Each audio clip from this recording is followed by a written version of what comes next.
Film की शुरुआत होती है एक बड़े स्टेडियम से, जहां हजारों लोग दक्षिण कोरिया से जोश में चिल्ला रहे हैं और वो हंटर्स ग्रुप के सिंगर्स को बुला रहे हैं उनका बड़ा शो शुरू करने के लिए। लेकिन उन फैंस को ये पता नहीं कि ये लड़कियां सिर्फ सिंगर्स ही नहीं, बल्कि मॉन्स्टर्स की हंटर्स भी हैं। पहले राक्षस दुनिया पर हमला करते थे, जहां वो लोगों की आत्माएं चुरा लेते थे और उन्हें अपने गुलाम बना लेते थे। फिर वो अपनी सारी ताकतें इकट्ठा करते थे और अपने नेता गुल्मा को देते थे ताकि वो और ज्यादा ताकतवर बन सके। लेकिन उन राक्षसों की सेना, 3 जादुई योद्धाओं ने उसे रोक दिया। वे इन राक्षसों के बीच एक दीवार बना देते थे। इन चुड़ैलों की आवाज इतनी ताकतवर थी कि वे इन बुरे राक्षसों को मिटा सकती थीं। उनकी गायकी की ऊर्जा एक ढाल देती थी जो दुनिया की रक्षा करती थी, जिसे हेनमोन नाम की जादुई दीवार कहा जाता था। हर आने वाली पीढ़ी में 3 योद्धा गायक चुने जाते हैं जो इस मिशन को आगे बढ़ाते हैं। अपनी 4 पुश्तों की कहानी सुनने के बाद सेलिन अपने 3 छात्रों रोमी और 2 दोस्तों से कहती है कि अंतिम बाधा बनाने की जिम्मेदारी उनकी होगी। ये सुनकर वो सारी हिम्मत जुटा लेती है और अपनी मिशन शुरू करने की तैयारी करती है। शाम होते होते हंटर्स के फैंस स्टेडियम पहुंचने लगते हैं ताकि वे उनके ग्रेट वर्ल्ड टूर का आखिरी शो देख सकें। इसी बीच ग्रुप का मैनेजर नोटिस करता है कि वो तीनों लड़कियां अभी तक नहीं आई हैं, इसलिए वो फिक्र में पड़ जाता है और अपने फोन से पता लगाता है कि वे कहाँ हैं। प्राइवेट जेट में रोमी और उसकी दोस्त खुशी खुशी खूब खाना खाती हैं ताकि उनकी एनर्जी बनी रहे और उनकी ताकत आखिरी शो में भी कम नहीं होती और वे बढ़िया परफॉर्म कर सकते हैं। उसी वक्त रोमी को मैनेजर का कॉल आता है जो पूछता है कि वह कहाँ है। लेकिन बीच में फैंस फोन छीन लेते हैं ताकि वे लड़कियों से बात कर सकें। मैनेजर जल्दी से फोन वापस ले लेता है और गुस्से में पूछता है कि वह देर क्यों हो रही है। प्लेन की खिड़की से वह देखती है कि प्लेन स्टेडियम के आगे निकल चुका है और प्लेन का स्टाफ कुछ नहीं जानता। रोमी गुस्से में मैनेजर से कहती है कि वह थोड़ी देर में पहुंच जाएगी और फिर फोन काट देती है। वो उठती है और एक एयर होस्टेस के पास जाती है। बिना वक्त गंवाए वो कहती है कि उसे पता है असल में क्या हो रहा है और ये सब फ्लाइट अटेंडेंट्स का चालाकी भरा खेल है, जो खुद दरिंदे हैं क्योंकि उनका अंदाज बहुत ही अजीब और समझ से बाहर था।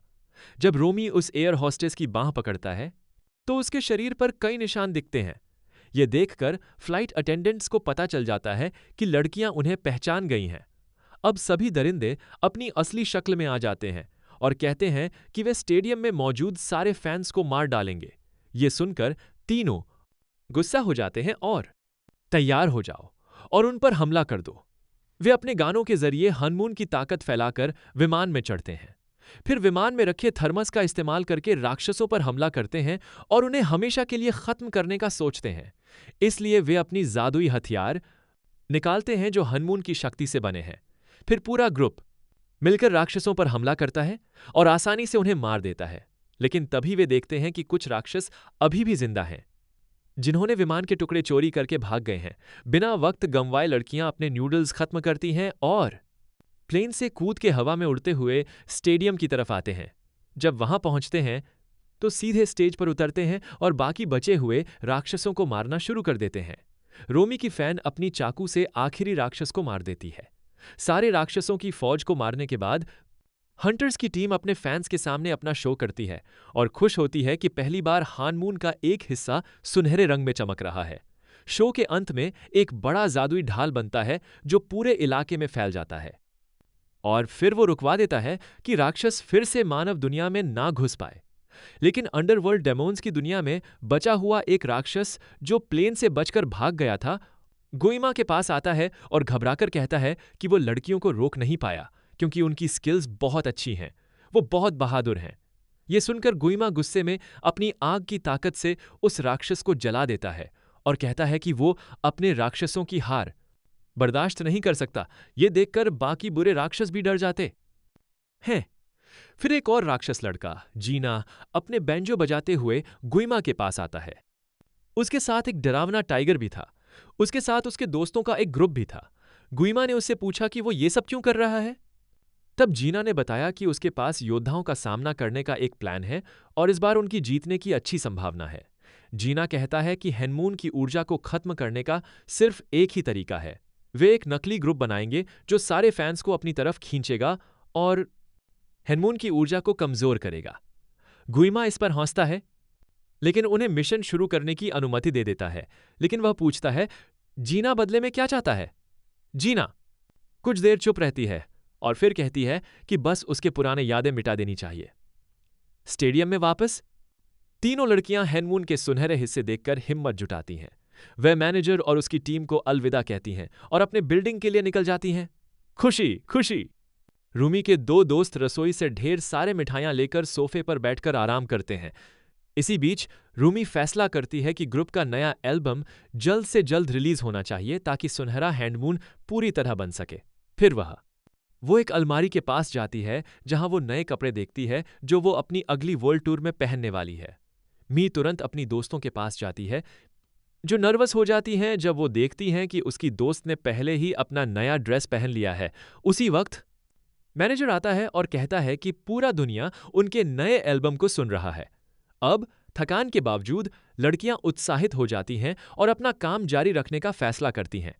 कुछ दिन बाद ग्रुप एक साझा स्टूडियो में इंटरव्यू देती है और बताती है कि उनका अगला कॉन्सर्ट कुछ ही मिनटों में होने वाला है। हाँ, वे अपने नए गानों के साथ अपने फैंस तक पहुंचेंगे। वहीं उसकी दोस्त रिकॉर्डिंग की तैयारी कर रहा था। रूमी अपनी ड्रेसिंग रूम में गई और उसने अपनी बाहों पर भूतिया निशान देखे। उसने इसे नजरअंदाज करने की कोशिश की। फिर उसने अपना कॉस्ट्यूम पहना और अपने दोस्तों के साथ रिकॉर्डिंग शुरू करने स्टूडियो आई। अचानक रूमी की आवाज टूट गई और वह घबरा गई कि क्या हुआ। उसने प्रोड्यूसर से रिकॉर्डिंग फिर से शुरू करने को कहा, लेकिन उसकी आवाज फिर से फेल हो गई। मैनेजर ने पूछा, सब ठीक है, लेकिन रूमी को समझ नहीं आ रहा था कि क्या हो रहा है, इसलिए उसने कहा कि बस 5 मिनट का ब्रेक दे दो। यह सुनते ही मैनेजर घबरा जाता है क्योंकि हजारों फैन स्टेडियम के बाहर इंतजार कर रहे हैं। अपनी ड्रेसिंग रूम में जाकर वो अपनी गर्दन का जिप खोलती है और पाती है कि उसके घाव फिर से फैल गए हैं, जिससे उसकी आवाज खराब हो गई है। ये देखकर रूमी घबरा जाती है और भाग निकलती है। वो शहर की गलियों में दौड़ती है ताकि सबसे दूर रह सके। दौड़ते हुए उसे वो बातचीत याद आती है जो उसने पहले सलीन के साथ की थी। उसी वक्त उसे पता चलता है कि रूमी असल में एक ताकतवर राक्षस की बेटी है जिसका उसके मां से संबंध था, जो खुद एक महान योद्धा थी। उसकी मां उसने समझाया कि वो इन राक्षसों जैसी नहीं है और उसके दाग धब्बे तब तक गायब हो जाएंगे जब तक गोल्डन डेमन चमकेगा। ये सब जानने के बावजूद रूमी को हमेशा सिखाया गया था कि अपनी बात किसी से छुपाए रखे, इसलिए उसने ये बात अपने दोस्तों से भी छुपा रखी। शेर से थोड़ी देर तक भागने के बाद रूमी एक इमारत की छत पर पहुंचती है और चाहे वो कितनी बार भी गीत के बोल गाए, उसका गाना पूरा नहीं होता। वो गुस्से में चिल्लाने लगती है, जिससे इतनी जबरदस्त लहर पैदा होती है कि वो खुद और ज्यादा डर जाती है। कई घंटे बाद डोमी घर वापस आता है अपने दोस्तों से मिलने। वो बताती है कि उसकी आवाज खराब हो रही है और उसके एक दोस्त उसे समझाते हैं कि उनके पास इसका इलाज है। अगली सुबह तीनों अपनी पहचान छुपाकर शहर में घूमते हैं और अपनी दोस्त रूमी को डॉक्टर के पास ले जाते हैं, जहां उन्हें गले की दवाई मिलती है, जिससे रूमी की आवाज ठीक हो जाती है। क्लिनिक से निकलते वक्त गायकों की नजर कुछ लड़कों के ग्रुप पर पड़ती है जो उनकी तरफ आ रहे होते हैं और वे पहली नजर में ही उनसे प्यार कर बैठते हैं। रूमी एक लड़के से टकरा जाती है और गिर जाती है, लेकिन वो लड़का बिना देखे चला जाता है। लड़कों के बर्ताव से वे नाराज हो जाते हैं। लड़कियां अपनी दोस्त रोमी को उठाती हैं और वहां से जाने लगती हैं। तभी तीनों को एक गीत सुनाई देता है और जब वे उस आवाज की तरफ बढ़ते हैं तो देखते हैं कि वही जवान लड़के लोगों के बीच गा रहे और नाच रहे हैं। पता चलता है कि ये एक नया म्यूजिक ग्रुप है जिसका नाम है साजा बॉयज। परफॉर्मेंस के दौरान लड़कियों को समझ आता है कि ये असल में भूत प्रेत हैं जो छलावे में आए हैं। रोमी तुरंत कहती है कि इन्हें जल्द से जल्द खत्म करना होगा क्योंकि उनके फैंस फिर से खतरे में हैं। ये सोचकर हंटर्स ग्रुप के सदस्य आगे बढ़ते हैं। तैयार हो जाओ और स्टेज पर जाकर उन पर हमला करो, लेकिन छुपे हुए राक्षस उनकी मौजूदगी पहले ही पहचान लेते हैं और प्रोग्राम के बीच में जबरदस्ती उन्हें स्टेज पर बुलाकर स्लाइड पर धकेल देते हैं। गुस्से में होने के बावजूद गायक अपने फैंस को यह एहसास नहीं होने देते कि कोई खतरा है और शो खत्म होते ही वह साजा बॉयज का पीछा करती है जो बाथरूम की तरफ भाग जाते हैं। तीनों तुरंत बाथरूम में घुसते हैं और अपनी हथियार तैयार करते हैं, लेकिन हमले से पहले ही जीना कई पोर्टल खोल देती है जहां से बहुत सारे पानी के राक्षस बाथटब से बाहर निकलते हैं। लड़कियां फिर राक्षसों का पीछा करती हैं और रोमी जीना का पीछा करती है जो फंस जाती है। उसी समय रोमी के दोस्त राक्षसों से लड़ रहे होते हैं और वह देखती है कि हेनमन कमजोर पड़ रहा है, जिससे ज्यादा राक्षस भागने का मौका पा रहे हैं। रोमी गुस्से में जीना से लड़ती है, लेकिन वह बच निकलता है। उसी वक्त वह रोमी की बाहों पर लगे निशान देखता है और सोचता है कि यह कैसे संभव है। तभी अचानक एक राक्षस दीवार तोड़ देता है, जिससे रोमी अपने दोस्तों को देख पाती है जो राक्षस से गिर गए हैं। अपने राज के खुल जाने के डर से रोमी हिल भी नहीं पाती और वहीं रुक जाती है, जिससे उसकी दोस्त और भी ज्यादा डरी जाती है। तभी जीना उसकी मदद करती है। वो उसे गले लगाती है और उसके फटे कपड़ों पर एक टुकड़ा बांध देती है ताकि उसके घाव छुप जाएं, फिर भाग जाती है। जब उसके घाव छुप जाते हैं तो रूमी अपने दोस्तों के पास लौट आती है और कुछ ही सेकंड में जादू योद्धा वहां के सारे राक्षसों को मार देते हैं। फिर वो एक बूढ़े आदमी की मदद से वॉशरूम से निकल जाती है, लेकिन अभी भी एक राक्षस बचा होता है जो उस बूढ़े आदमी की आत्मा चुरा लेता है। सेंटर की बिल्डिंग में लड़कियां शहर को देखकर सब फिक्रमंद हो जाते हैं जब उन्हें पता चलता है कि हनमन कमजोर हो रहा है। तभी मैनेजर आता है और कहता है कि साजा बॉयज सोशल मीडिया पर छाए हुए हैं। रोमी कहती है कि अब हमारी अगली हिट गाना बनाने का वक्त है। लड़कियां उन राक्षसों को एक बार के लिए खत्म करने को लेकर बहुत उत्साहित हैं। बाद में रोमी अपने बेडरूम की बालकनी पर जाती है। वहां एक डरावना पक्षी उसे चौंका देता है और उसे जीना के राक्षस वाले बाघ के पास ले जाता है। जानवर रोमी को एक चिट्ठी देता है। जैसे ही रोमी उसे खोलती है, पता चलता है कि यह साजा बॉयज के लीडर का निमंत्रण है कि वह रात में उससे मिलने आए। फिर पक्षी और बाघ तुरंत वहां से गायब हो जाते हैं। लेकिन रोमी के शक के बावजूद वो तय करती है कि वह बुलावे को मानकर उससे मिलने जाएगी।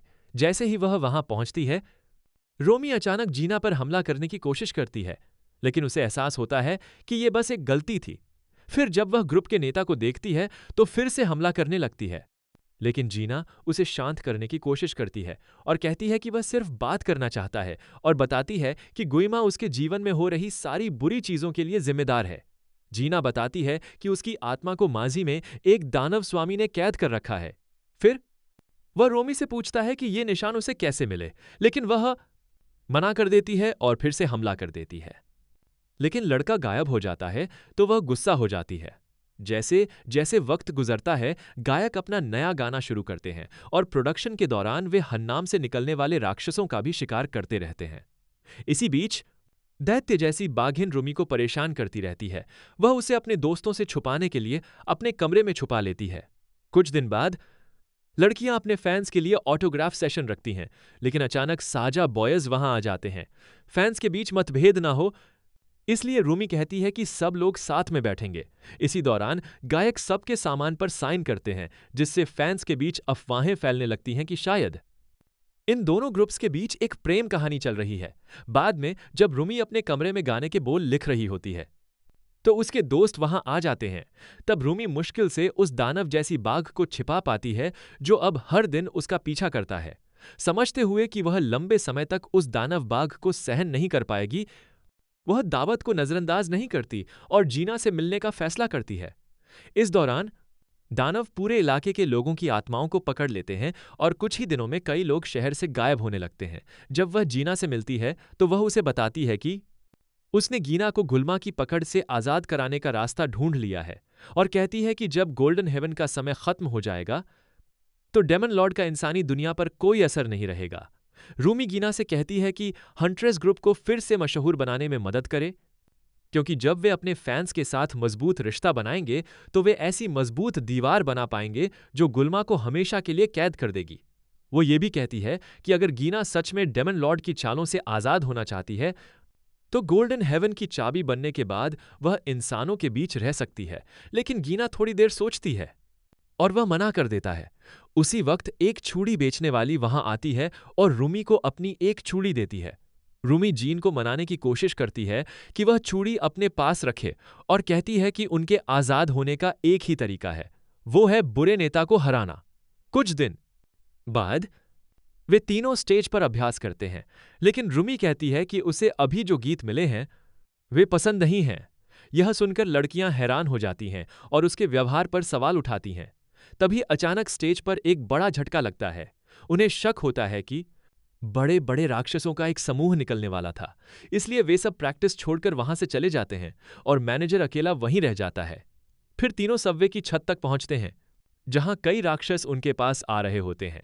यात्रियों को बचाने के लिए वे गुस्से में उन राक्षसों पर हमला कर देते हैं और अपना नया गाना गाकर उन्हें कमजोर कर देते हैं। इसी बीच वे राक्षसों से लड़ रहे होते हैं।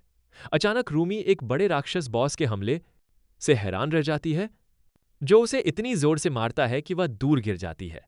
लड़कियां जल्दी से अपनी दोस्त को बचाती हैं और रूमी की दोस्त एक डबल कॉम्बो मूव करती है। अपना हथियार जमीन में गाड़ते हुए उसने चारों ओर के सारे राक्षसों को मार दिया।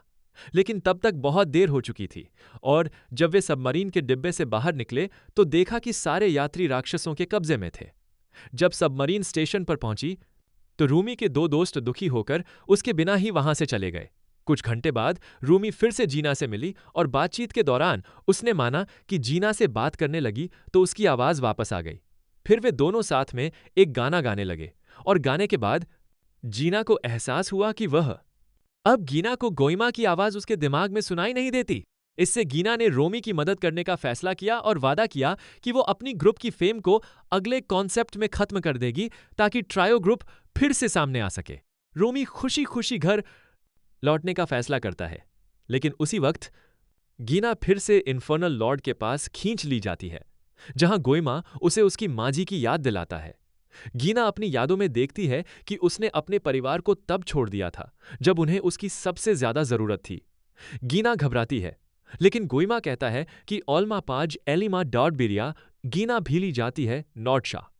वो अपना वादा निभाएगा और उसकी यादों को मिटा देगा अगर गीना उसके आदेश मानते हुए लड़कियां अगले दिन फिर मिलती हैं और तय करती हैं कि अगले कॉन्सर्ट के लिए एक नया गाना चुना जाएगा। शाम को स्टेडियम फिर से लाखों फैन से भर जाता है और होस्ट शानदार शो की शुरुआत करता है। जब लड़कियां अपने ड्रेसिंग रूम की तरफ जा रही होती हैं तो उनकी मुलाकात जीना और उसकी टीम से होती है, जो स्टेज की तरफ जा रही होती है और रूमी देखती है कि जीना पहले से ज्यादा गंभीर नजर आ रही है। उत्साहित होकर होस्ट घोषणा करता है कि साजा बॉयस का शो अब शुरू होने वाला है, लेकिन उसी वक्त अचानक सारे लाइट्स बंद हो जाते हैं, जिससे फैंस बहुत कंफ्यूज हो जाते हैं। थोड़ी देर बाद मैनेजर दौड़ता हुआ आता है और अपने सिंगर्स को बताता है कि दूसरी ग्रुप अभी स्टेज पर लड़ पड़ी है और कहता है कि अब यह मौका है अपने सारे फैंस वापस जीतने का। यह सुनकर लड़कियां उम्मीद से भर जाती हैं और तुरंत स्टेज की तरफ भागती हैं, जहां वे अपना जबरदस्त शो शुरू करती हैं और पूरे ऑडियंस का पूरा मनोरंजन करती हैं। गाने के बीच उसकी दोस्तें स्टेज से नीचे आती हैं ताकि अपनी सोलो परफॉर्मेंस रूम में दे सकें, लेकिन फिर से स्टेज पर लौटने से पहले वे देखती हैं कि मैनेजर को सिक्योरिटी उठाकर ले जा रही है। बिना सोचे समझे लड़कियां उसे बचाने के लिए दौड़ीं, लेकिन तब पता चलता है कि वे असल में राक्षस हैं जो अपनी शक्तियों से उन्हें धोखा दे रहे थे। उसी वक्त कमरे की लाइटें भी बंद हो जाती हैं और फिर एक नया गाना शुरू हो जाता है। रूमी नोटिस करती है कि ये वही गाने के बोल हैं जिन्हें उन्होंने कल नकार दिया था। उसी समय रूमी को दो राक्षस पकड़ लेते हैं जो उसके दोस्तों के रूप में छिपे थे। वे उसे मंच पर धकेल देते हैं और उसके चारों ओर घूमने लगते हैं ताकि उसे डराया जा सके। ये राक्षस रूमी का गार्डन कॉस्ट्यूम उतार देते हैं, जिससे उसके घाव दिखने लगते हैं। सबके सामने सब कुछ साफ दिख रहा था। वह चिल्लाने लगी, जिससे ओनियो के सारे स्पॉटलाइट टूट गए और जब वह स्टेज से भागी तो उसके दोस्त उसके पास आने से डरने लगे। डरी हुई रूमी उन्हें समझाने की कोशिश करती है कि क्या हो रहा है और चिल्लाती है कि मुझे मत छोड़ो, लेकिन यह सुनकर उनका डर और बढ़ जाता है और वे अपने हथियार निकाल लेते हैं ताकि वे खुद को बचा सके। यह सब प्राबी कासाक हदाद ना ले खा लिए होने के बाद रूमी वहां से उदास होकर भाग जाती है और जब वह जीना से मिलती है तो पूछती है कि उसने ये सब क्यों किया। तब वो राक्षस जवाब देता है कि अब तक जो कुछ भी उसने कहा था वह सब झूठ था और वो कहता है कि रूमी को उसे वैसे ही स्वीकार करना होगा जैसा वो है, क्योंकि अब उसे कोई बदल नहीं सकता। इस बहस के बाद जीना वहां से चली जाती है। अब रूमी अंदर से टूट चुकी है, खुद को जिम्मेदार मानते हुए जो कुछ भी हो रहा है उसके लिए। जैसे ही वो जाने लगती है उसके पीछे एक काली दरार बनने लगती है। उसी वक्त दोनों रूमी के दोस्त देखते हैं कि हनुमान पूरी तरह खत्म होने वाला है और मैनेजर भी चुप हो जाता है जब वो देखता है कि हंट्रेस ग्रुप के फैंस तेजी से कम हो रहे हैं। कुछ देर बाद सजा बॉयज हर स्क्रीन पर दिखते हैं और जीना घोषणा करता है कि हंट्रेस यानी केप ग्रुप, जो इस हादसे के बाद तबाह हो गया है, हमारा प्रदर्शन उन्हीं को समर्पित होगा। वह सबको ग्रेट सोल टावर में होने वाले शो में आने का न्योता देता है, लेकिन किसी को समझ में आने से पहले मैनेजर और रूमी के दोस्तों के दिमाग में एक अजीब सी आवाज गुनगुनाने लगती है जो उनका नियंत्रण छीन लेती है और वे भी फैंस की तरह उस शो की तरफ चल पड़ते हैं। साथ ही जीना और उसकी टीम ग्रेट डेमन बैंक्वेट का इंतजार कर रही है। और जैसे ही शो शुरू होता है वे असली राक्षस के कपड़े पहनकर एक नया गाना परफॉर्म करते हैं। परफॉर्मेंस के दौरान गुरमा भी बड़ा होता जाता है क्योंकि वह सभी फैंस की एनर्जी को सोख रहा होता है। स्टेज पर राक्षसों का ग्रुप अपनी ताकतों से हवा में उड़ने लगता है। गाने के बीच में दर्शक ध्यान से देखकर स्टेज के करीब आने लगते हैं। लेकिन जब सब कुछ खत्म होता दिखता है तभी रूमी अचानक वापस आती है और अपनी आवाज से परफॉर्मेंस रोक देती है। गुइमाजीत अपने दिल की बात कहता है कि अब कुछ भी हो नहीं सकता, लेकिन उसके शब्दों के बावजूद वो गाना जारी रखती है, जिससे उसके दोस्त हिप्नोसिस से मुक्त हो जाते हैं। जब तीनों फिर से एक साथ हो जाते हैं तो वे मिलकर गाने लगते हैं और नरक के मालिक हजारों राक्षसों को बुलाता है ताकि उन्हें रोका जा सके और खत्म किया जा सके। लेकिन जादुई योद्धा घबराते नहीं हैं और अपने हथियारों से हर राक्षस को आसानी से मार देते हैं। उनकी आवाज चांद को फिर से जोड़ देती है। शिकारी खुशी खुशी एक दूसरे को गले लगाते हैं और उनके कपड़े नए रूप में बदल जाते हैं। बिना कोई वक्त गंवाए वे वापस स्टेज पर लौट आते हैं। लेकिन उसी समय गोएमा सभी राक्षसों की ताकत को अपने अंदर समेटता है और अपनी आग रोमी की तरफ फेंकता है। जब साजा बॉयज रोमी के दोस्तों पर हमला करते हैं, इन्फर्नल लॉर्ड्स के हमले से मरने से पहले जीना रोमी को बचाता है। वह रोमी के जीवन में किए गए अपने सभी पापों के लिए माफी मांगता है। डरी हुई रोमी उससे कहती है कि उसे छोड़कर मत जाओ, क्योंकि वह चाहती है कि सब लोग आजाद हों। जीना जवाब देता है कि वह पहले ही आजाद हो चुका है और अपनी आत्मा रोमी को दे देता है, जिससे उसे जबरदस्त ताकत मिलती है। गुस्से में रोमी एक ताकतवर हमला करती है जो गोइमा को 2 टुकड़ों में काट देता है। फिर वह राक्षस प्रभु की तरफ एक और हमला करती है। उसकी दोस्तें साजा बॉयज के हर एक सदस्य को मार डालती हैं ताकि उन्हें हमेशा के लिए खत्म किया जा सके। फिर तीनों गुइमा की ओर उड़ती हैं और अंत में अपने फैंस से मिली सारी ताकत इकट्ठा करके उसे हरा देती हैं। गुइमा के नाश होने की वजह से हनमून फिर से मजबूत हो जाता है और पूरे दुनिया में फैल जाता है। अब ये सब होने के बाद जब फैंस उन्हें तालियां बजाते हैं तो लड़कियां खुश हो जाती हैं। उन्होंने आखिरकार दुनिया के सबसे बड़े खतरे को हरा दिया है। उनके चेहरे पर राहत की लहर दौड़ जाती है और इसी के साथ इस फिल्म की कहानी भी खत्म हो जाती है।